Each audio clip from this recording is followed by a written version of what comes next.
Hello everyone, welcome to the lecture series on DBMS. Today we are going to learn about entity and entity set. The first thing is entity. Now, an entity is a thing or an object in the real world. This much we had already understood in our last lectures as well, that entity is a real world object. Now, there is an addition to it. So the real world object that is distinguishable from other objects based on the values of the attributes it possesses. Right? Now understand this with an example. Suppose I'm having these three markers with me. Now, if I want to identify that which among these three markers is the one that I purchased online from the store, now I cannot do that. Why? Because all the markers are of blue color, all these three markers are of same brand. So now when these are matched, these are mixed, I cannot identify which among these is the marker that was purchased online, right? So these three markers are making up the object, but these three we cannot say that these are the entity, right? Because we cannot distinguish them from one another. However, if I have these three markers now we can see that these three markers I can identify very easily. Why? Because they have a property, that is the color. With the color being stated, I can say this is the marker of green color, this is black color, this is blue color.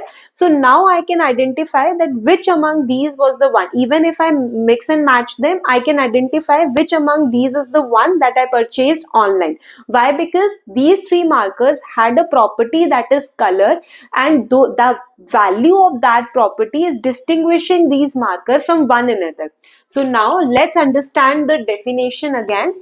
So an object in the real world that is distinguishable from other objects based on the values of the attributes it possesses. As in the case of our marker example, we can see on the basis of the value of the color of the markers, we could identify or we could distinguish the markers from one another, and that is why those real world objects, that is the marker, became the entity. However, in the first case, when we were unable to distinguish them from one another, it was merely an object but not the entity, right?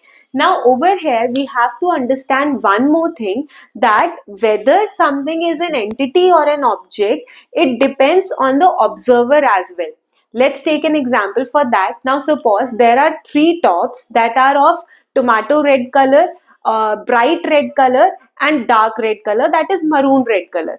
Now if a girl sees at those three tops, she can identify that what is the difference between the color of three tops. Now if a boy sees at those three tops, for him it will not make any difference. He will say that all three colors are same. So now over here those three tops will be the entity for the girl, but for boy he will say all three are same for me, I cannot pick one. So now this is an object for me, right? So this is a very basic example that we can look around. So now we can understand that if someone is able to identify or someone is able to distinguish the objects that are around us, so that becomes entity for the person. However, if he is not able to identify or if he is not able to distinguish the objects, then it is not an entity. Now, at this point, there is one more thing that we need to understand. Why is it so important that the objects that we consider should be distinguishable? Let's take an example to understand that now. Suppose I am having a database where I am storing information regarding the students. Now, there are two students with the name Raj, right?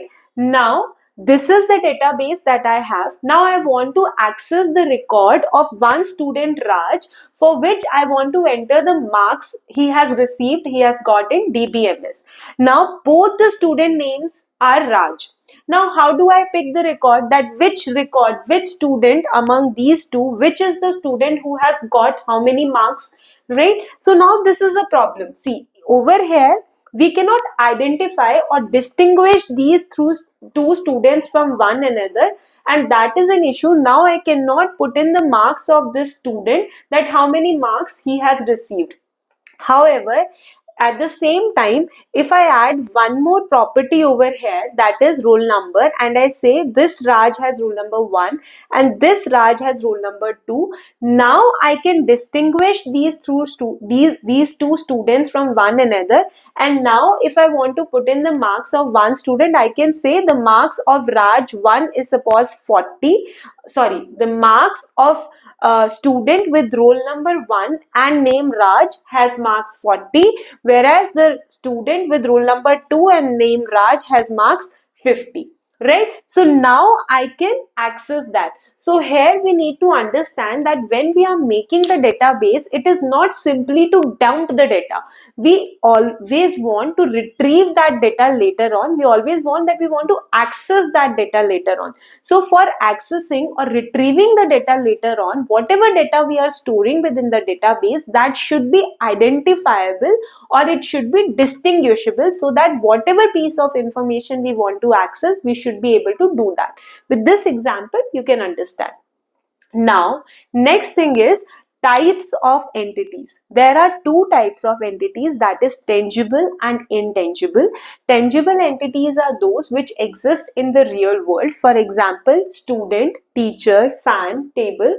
All these entities are actually there in the real world to which you can touch. Right? However, the entities which exist only logically, which are not actually in the real world, they are just logically present. For example, the account. Now the accounts that we have in our bank, we can identify them, we can distinguish them on the basis of the account number, right? But though they are not actually existing physically, we cannot touch them. So these make up the intangible entities. These are entities because we can identify, we can distinguish them from other accounts, but then they are intangible entities. However, the entities which we can touch or which exist in the physical world are the tangible entities.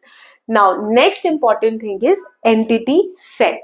Now, since it is entity set, we can very well understand that this is the collection of entities. But there is one more important thing over here. It is a collection of same type of entities. This is the important thing over here, that in DBMS, whenever we talk about the entity set, then only the entities of same type make up the entity set. Or in other words, we can say those entities that share same properties. For example, over here, what were the properties when we were storing the information regarding the students?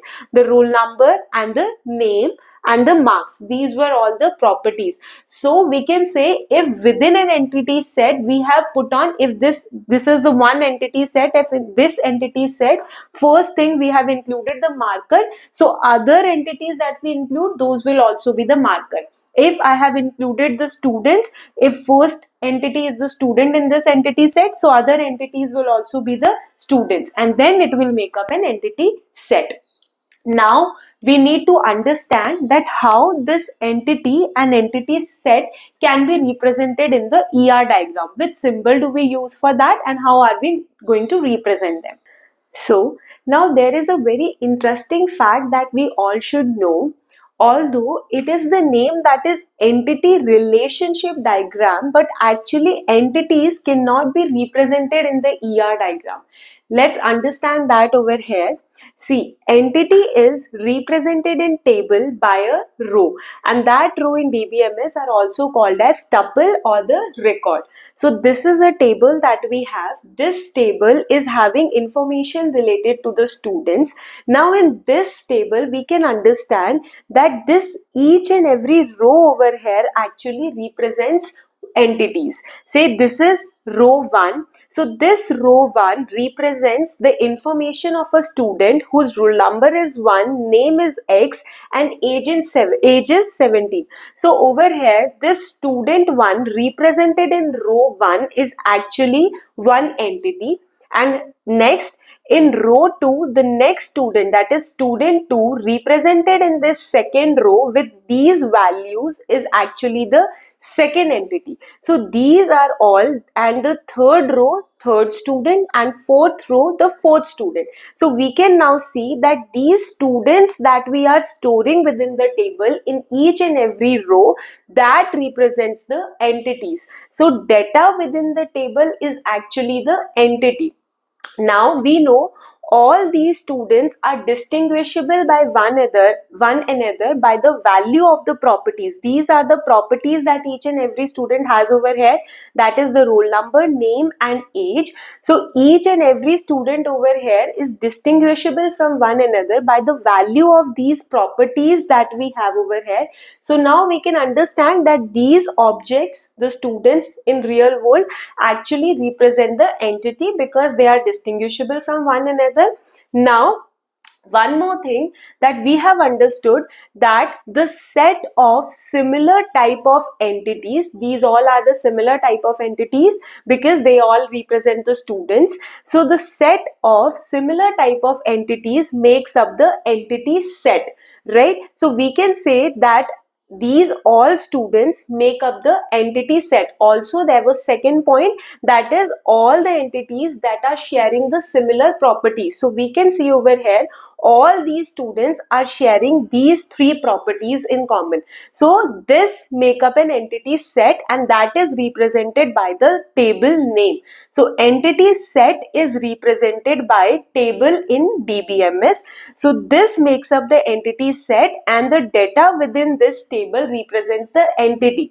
Now over here we can have a look that this is the instance of an ER diagram. So over here this is one student, or we can say this is the student that we are representing over here, along with the properties that each and every student is going to have. So we can see it is not the entity, it is not this values, not this data that we are representing in the ER diagram. It is the entity set that we are representing in the ER diagram, because with the ER diagram we just have to have a basic understanding that how the entire structure is going to look like, and we do not want to, at the stage of ER diagram, we do not want to know that what all data is going to be there, right? So that is why instead of using entities, we use entities set in the ER diagram.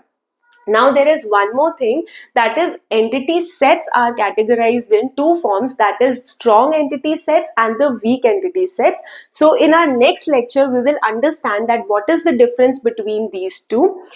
If today I could help you with understanding of this topic, hit the like button, share with your friends, subscribe to the channel for latest updates. Thank you.